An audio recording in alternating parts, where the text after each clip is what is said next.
आपके शास्त्रों में हजारों मिल जाएंगे, सैकड़ों मिल जाएंगे, लेकिन मेरा आपका गुरु कैसा होगा इस बात का प्रमाण आपको किसी शास्त्र में नहीं मिलेगा। मेरे आपके वर्ण गुरु भ्राता ने अपने अनुभूतियों के आधार पे जगत के मानसिकता को ध्यान में रखते हुए आपके अनुकूल सूत्र बनाए कि इन सूत्रों का इस्तेमाल करके आप शिव के निकट जा सकते हैं, उसको अपना गुरु बना सकते हैं। 3 सूत्र कुछ नहीं है। उन्होंने जब शिव को गुरु बनाया तो वो कहते हैं कि हम मेरे समय में कौन सा सूत्र था, शिव मेरे गुरु हुए कि नहीं हुए।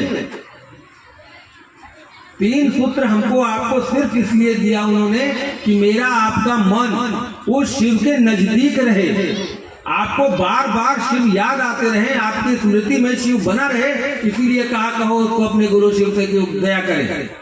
क्या लिखा पहले सूत्र में?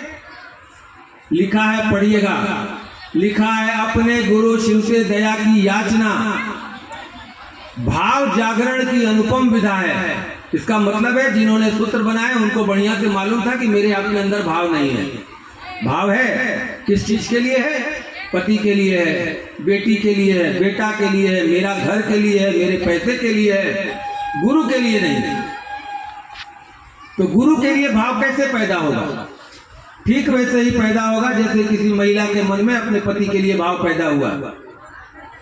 एगो लड़का लड़की को सिंदूर टिक दिया, लड़की मोहल्ले में घूम घूम के पूछी, आए दीदी फलाना हमारा दूल्हा भइल की ना? कोई पूछा है? नहीं। सिंदूर टीका मन समझ गया मेरा पति है, पेड़ के नीचे रखे चाहे महल में रखे मेरा है। 10 साल 15 साल 20 साल हो गए हम लोग, आज भी हम लोग संशय के घेरे में हैं, क्या पता शिव मेरे गुरु हैं कि नहीं। सिर्फ इसलिए कि हम लोगों ने अपने सूत्र का सही इस्तेमाल नहीं किया। पढ़िएगा उस सूत्र को, लिखा है, हे शिव आप मेरे गुरु हैं, जबकि आपके शास्त्रों ने शिव के बारे में लिखा वो जगत गुरु है, आदि गुरु है, परम गुरु है, महागुरु है। थक गया लिखते लिखते तो लिख दिया तुम गुराधिपति हो, गुरुओं के राजा हो, गुरुओं के मालिक हो। दुनिया में कोई गुरु होता है? तुम गुरु हो इसीलिए गुरु होता है, नहीं तो साला गुरु कैसे पैदा होगा? हो ही नहीं सकता। उस शिव के बारे में लिखा त्रिगुणातीत, तीनों गुणों से परे, और उसके बगल में लिख दिया शेष गुणम, गुणहीनम, कोई गुणे नहीं है तुम में। और ऐसी सत्ता से आपको किसी ने कहा है कि आपको मित्रता करनी है, आसान थोड़ा ही है। आसान तब होगा जब हम आप सूत्र का सही इस्तेमाल करेंगे। सूत्र का मतलब समझते हैं?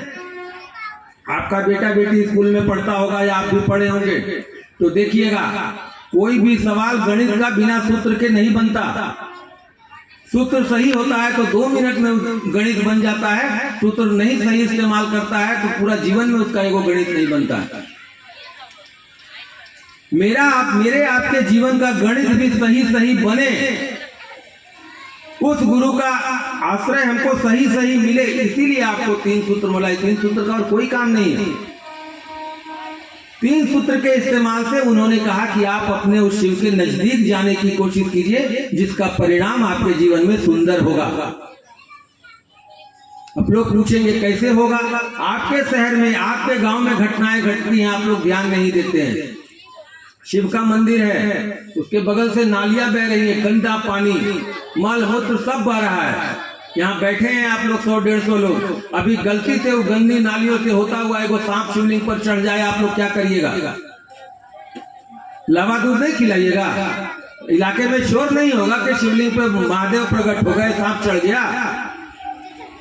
गलती से उस सांप शिवलिंग से सटा, उस साले का कोई बड़प्पन नहीं है, कोई काम नहीं है उसमें, पैदाइशी टेढ़ा चलता है, जन्म से जहर लगता और गलती से शिवलिंग से सट गया, लावा और दूध खा रहा। और कोई कह रहा है आपको कि 3 सूत्र से उस शिव के नजदीक जाने की कोशिश कीजिए, हम आप भी लावा दूध खाएंगे, बात समझ में नहीं आ रही। दूसरे सूत्र में कहा अपने गुरु का गप लोगों से करिए, अपने गुरु की बात लोगों से करिए, इसलिए कि मेरे आपके बड़े गुरु भाई को महादेव ने स्पष्ट निर्देश दिया। वो महादेव हो, कोई आसमानी सत्ता हो, लेकिन आकाशवाणी के माध्यम से उनको संदेश यही मिला था कि हरेंद्र जो तुम करते हो दूसरों को करने को कहो। और वो कुछ नहीं करते थे, वो दूसरों को शिव का शिष्य बनाते थे। उन्होंने लोगों को यही कहना शुरू कर दिया कि हे भैया दीदी, जीवन में कष्ट है, पीड़ा है, श्मशान जाते हैं, कुछ सिद्ध करना है, मन में कोई कामना है, कोई महत्वाकांक्षा है, कोई इच्छा है, तो चलिए उस शिव के पास। दुनिया में कहीं नहीं मिलेगा, लेकिन उसके पास मिलेगा। और आज नहीं 40 साल पहले किसी गुरु भाई ने उनसे सवाल पूछा था, इस चर्चा करके क्या होगा? साहब ने कहा कि हम नहीं बोले हैं करने, हमको भी किसी ने कहा है, हम बाध्य हैं तुमको कहने के लिए, इसीलिए तुमको बोल रहे हैं करो। जिसने कहा है उससे जाके पूछो। तो बोला हमारी ताकत है कि हम उससे पूछ सकें? तो बोला सवाल लिखो। उस समय आसमान से संदेश लिखाता था चावल में, हम लोग को नहीं देखे लेकिन सुनते हैं कि हम कोई सवाल लिख के चले आए पूजा घर में, तो चावल बिछा दिया जाता था, उस पर कोई संदेश लिख के चला जाता था, मेरी जिज्ञासा का समाधान करके चला जाता था। उस गुरु भाई ने लिखा कि चर्चा करके क्या होगा, इस 3 सूत्र से क्या होगा? जवाब आया था, साहब कहते हैं खुले मंच से 5 लाख की भीड़ में कहा, कितनी बार कहा, किम न सिद्धते भूतले, इस भूतल पर, इस धरती में, इस कायनात में ऐसा कुछ नहीं है जो 3 सूत्र के माध्यम से आप सिद्ध नहीं कर सकते। लेकिन उसके लिए आपको उस संकल्प पर खड़ा होना होगा जिस संकल्प पे मेरे आपके बड़े गुरु भाई खड़े थे। उन्होंने जब शिव को गुरु माना तो एक संकल्प लिया था कि आसमान से शिव का रूप लेकर उतरोगे तो तुमसे कुछ नहीं सीखेंगे, साधु के भेष में आओगे तो भी तुमसे कुछ नहीं सीखेंगे। और तीसरी कसम खाई थी कि आज तक मैंने श्मशान की दुनिया में या अध्यात्म की दुनिया में जो कुछ भी किया, आज के बाद कुछ नहीं करेंगे। कहा तुम सचमुच में गुरु हो तो किसी अलौकिक माध्यम से मेरे मन को समझा दो कि तुम मेरे गुरु हो। और गुरु ने उनके मन को समझा दिया, जता दिया।